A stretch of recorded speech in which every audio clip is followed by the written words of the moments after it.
जय श्री गणेश। नमस्कार। मैं आचार्य संजय द्विवेदी। मेरे समस्त प्रबुद्ध दर्शकों का मेरे चैनल पर हार्दिक स्वागत है। प्रिय दर्शकों, आज मैं वृषभ राशि का नवंबर माह का मासिक राशिफल लेकर आपके सम्मुख उपस्थित हूँ। नवंबर माह में जो ग्रहों की स्थितियाँ बन रही हैं, जो ग्रहों के परिवर्तन होंगे, वो इस माह में आपको किस प्रकार का लाभ देने जा रहे हैं।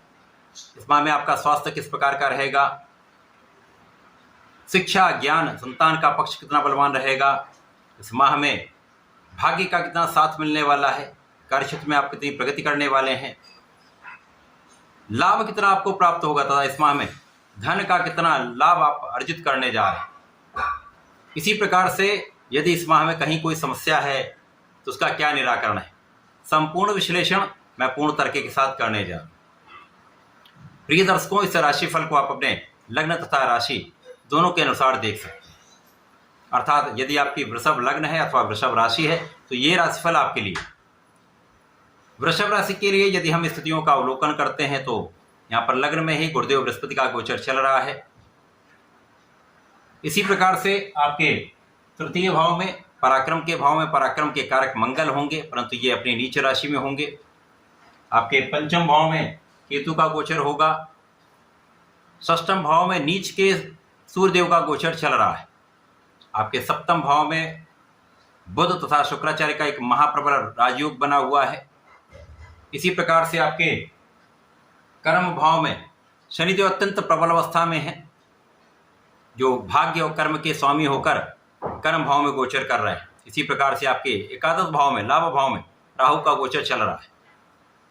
इस माह का पहला परिवर्तन 7 अक्टूबर को होगा, जब शुक्राचार्य राशि परिवर्तन करके गुरुदेव बृहस्पति की धनु राशि में प्रवेश कर जाएंगे, जो वृषभ राशि के अष्टम भाव है।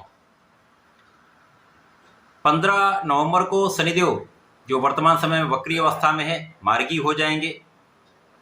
16 नवंबर को नवग्रहों में राजा सूर्यदेव अपनी राशि का परिवर्तन करेंगे तथा नीच राशि से निकलकर मित्र मंगल की वृश्चिक राशि में प्रवेश कर जाएंगे।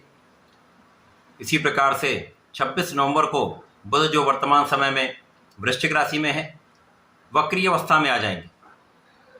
तो ये समस्त ग्रह स्थितियां तथा परिवर्तन है। वृषभ राशि के स्वामी शुक्राचार्य हैं, जो प्रारंभिक समय से ही अति बलवान स्थिति में होंगे, जो सप्तम भाव में बुध के साथ गोचर कर रहे हैं। बुध और शुक्र परम मित्र के भाव में होते हुए इनका संयुक्त प्रभाव आपके लग्न पर होगा। तो निश्चित रूप से समय में आपकी लग्न अत्यंत बलवान रहने वाली है।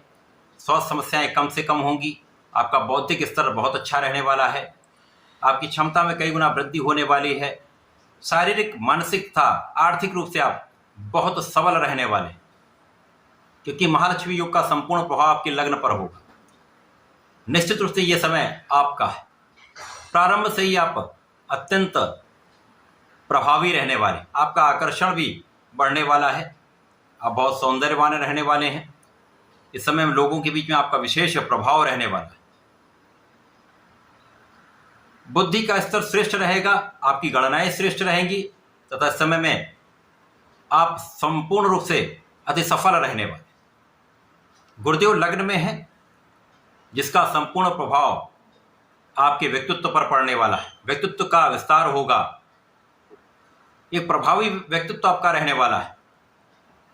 अब गुरु का प्रभाव आपको धैर्य देने वाला है, आपको ज्ञान देने वाला है, आपको विवेक देने वाला है तथा यहाँ पर गुरु शुक्र का प्रभाव आपको बहुत ज्ञानवान, बुद्धिमान, सामर्थ्यवान बनाने वाला है तथा बुध के साथ गुरु का प्रभाव आपको कुशाग्र बना रहा है। तो निश्चित रूप से ये माह आपके लिए अत्यंत विशेष प्रभाव देने वाला है। पराक्रम के भाव में पराक्रम के कारक मंगल होंगे, परंतु ये नीच राशि में है। परंतु इनका संपूर्ण समय के लिए, जितने समय ये नीच राशि में रहे, इनका नीच भंग रहेगा। अब नीच भंग रहेगा तो ये एक राजयोग बन जाता है। जो राजयोग बनता है तो ये एक आपके संपूर्ण कार्यों में आपको सफलता देता है, आपको बहुत आगे बढ़ाने का कार्य करते हैं। तो यहाँ पर आपका परिश्रम अत्यंत श्रेष्ठ रहने वाला है। पराक्रम से आप अपने कार्य क्षेत्र में विशेष लाभ लेने वाले हैं। भाग्य का संपूर्ण साथ आपको मिलेगा। भाग्य प्रबल होगा, आपकी क्षमता में वृद्धि होगी, आप बहुत साहसी रहने वाले हैं तथा आपका कार्यक्षेत्र विस्तृत होने वाला है। कार्यक्षेत्र की विशालता आपको प्राप्त होगी, क्योंकि यहाँ पर शनिदेव का प्रभाव वर्तमान समय भाग्य और कर्म की वृद्धि कर रहा है। जब ये वक्री से मार्गी हो जाएंगे तो कार्यक्षेत्र को विस्तार दे देंगे। अब भाग्य के स्वामी कर्म के स्वामी होकर कर्म क्षेत्र में रहेंगे, इनका मूवमेंट आपके लाभ की ओर हो जाएगा, इनकम के हाउस की ओर हो जाएगा। निश्चित रूप से भाग्य भी प्रबल, कर्म क्षेत्र भी सफल तथा लाभ की मात्रा में कई गुना वृद्धि होनी निश्चित है। राहु यद्यपि यहाँ पर एकादश भाव में है, परंतु वृषभ राशि के मित्रवत भाव में होने के कारण तथा शनिवत होने के कारण इस समय इनका प्रभाव भी आपके ज्ञान को बढ़ाने वाला है। यदि आप यहाँ पर सोच विचार कर कार्य करते हैं तो यहाँ पर आपका कूटनीतिक भाव भी अत्यंत प्रबल रहेगा। शिक्षा के क्षेत्र में प्रगति भी होगी, आप विशेष लाभ भी लेंगे। संतान पक्ष से कुछ समस्याएं हो सकती हैं, कुछ मतभेद हो सकते हैं, कुछ क्लेश हो सकते हैं, संतान के स्वास्थ्य में कुछ समस्या हो सकती है, परंतु संतान से आपको लाभ मिलेगा, आपके ज्ञान से आपको लाभ मिलेगा। प्रेम संबंधों के लिए समय बिल्कुल ठीक नहीं रहेगा। अब इस माह में यदि हम देखें तो सूर्यदेव जो वृषभ राशि के लिए आपके सुख भाव के स्वामी होकर षष्ठम भाव में है, यद्यप सूर्य को किसी प्रकार का कोई त्रिक दोष नहीं लगता है, यहाँ होकर ये नीच राशि में है। यहाँ पर समस्या ऐसी, जब नीच राशि में कोई ग्रह होता तो उसका प्रभाव नकारात्मक हो जाता। तो यहाँ पर निश्चित रूप से यदा कदा शत्रु बनते रहेंगे। ऋण के कारण, शत्रुओं के कारण, विवाद के कारण कोई न कोई कानूनी समस्या अथवा कोई न कोई समस्या यहाँ पर हो सकती है। यद्यपि यहाँ पर आप विजयी होंगे, परंतु समस्या जो है आपके लिए मानसिक तथा शारीरिक तनाव का कारण बन सकती है। अब शुक्राचार्य पहला परिवर्तन करेंगे, अष्टम भाव में जाएंगे। यद्यपि यहाँ पर ये बहुत निर्बल नहीं होते हैं, परंतु अष्टम भाव ऐसा भाव जहाँ पर आपका एडिक्शन बढ़ सकता है, व्यसनों में वृद्धि हो सकती है, भोग विलास में वृद्धि के कारण रोगों की अधिकता हो सकती है। यहाँ पर अपने खाने पीने पर पूर्ण नियंत्रण रखें, भोग विलास का त्याग कर दें। किसी प्रकार के व्यसन से दूर रहना आपके लिए श्रेष्ठ रहने वाला है। परंतु इस समय में आपका लाभ भी बढ़ेगा, आपका धन का भाव प्रबल रहेगा, परिवार का सहयोग मिलेगा, परिवार के भाव में वृद्धि होगी तथा पारिवारिक संपत्ति से भी आपको यहाँ पर लाभ प्राप्ति का योग बन रहा है। सूर्यदेव का परिवर्तन अत्यंत विशेष रहने वाला है, क्योंकि सूर्यदेव अपनी नीच राशि से निकलकर अपने मित्र की राशि में होकर केंद्र के भाव में पहुंच जाएंगे, महाबलवान हो जाएंगे। अब यहाँ पर प्रबल रूप से बुधादित्य योग का निर्माण आपके सप्तम भाव में होने वाला है। बुधादित्य योग का जब निर्माण होता तो ये एक महाराज योग है जो आपको प्रशासनिक सेवाओं से, शासन प्रशासन से, राजकीय क्षेत्र से, राजनीति से एक महालाभ देता है। तो यहाँ पर आपका नेतृत्व का गुण अत्यंत प्रबल हो जाएगा।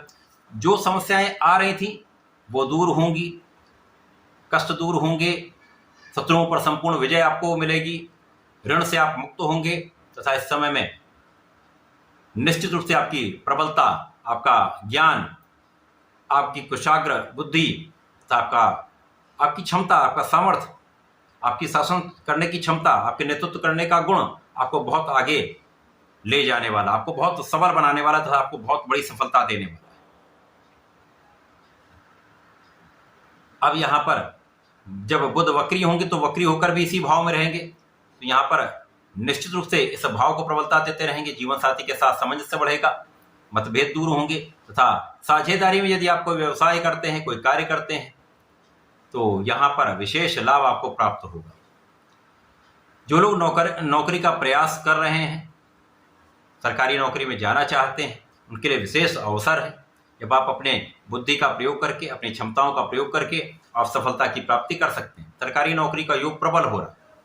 इस समय में धन का भाव प्रबल होने से, लाभ की मात्रा बढ़ने से आप अपने सुखों को बढ़ाने वाले, सुख संपदा का अर्जन आप करने वाले हैं, भूमि भवन वाहन का संपूर्ण लाभ लेने जा रहे हैं। इस समय माता पिता के सुखों में वृद्धि होगी तथा आप संपूर्ण सुख साधन का उपभोग लाभ प्राप्त करने वाले। जो लोग राजनीति में हैं उनको विशेष लाभ मिलेगा, क्योंकि यहाँ पर जनता का संपूर्ण सहयोग आपको प्राप्त होगा।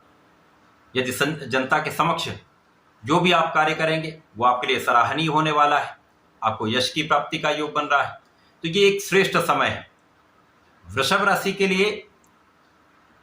नवंबर माह अत्यंत श्रेष्ठ प्रभाव देने वाला है, एक बड़ा लाभ देने जा रहा है। धन का भी अर्जन कराएगा, नाम का भी अर्जन कराएगा, संपूर्ण सुखों की प्राप्ति कराने वाला है। वृषभ राशि के जातकों को इस माह में नियमित रूप से भगवान भोलेनाथ पर जलार्चन करना चाहिए। ओम नमः शिवाय का नित्य कम से कम एक माला का जप अवश्य कर लें। इस पंचाक्षर मंत्र के जप से आपके समस्त कष्ट दूर होंगे तथा प्रत्येक शुक्रवार को भगवान भोलेनाथ पर पंचामृत से अभिषेक करें अथवा दूध से भी अभिषेक कर लें तो आपको लाभ मिले। यदि आप ऐसा करते हैं तो निश्चित रूप से समय की समस्त सकारात्मक प्राप्ति आपको होने वाली, धन यश मान सम्मान समस्त सुख आपको प्राप्त होंगे। तो ऐसा करके इस समय का उपयोग करें, लाभ लें। धन्यवाद।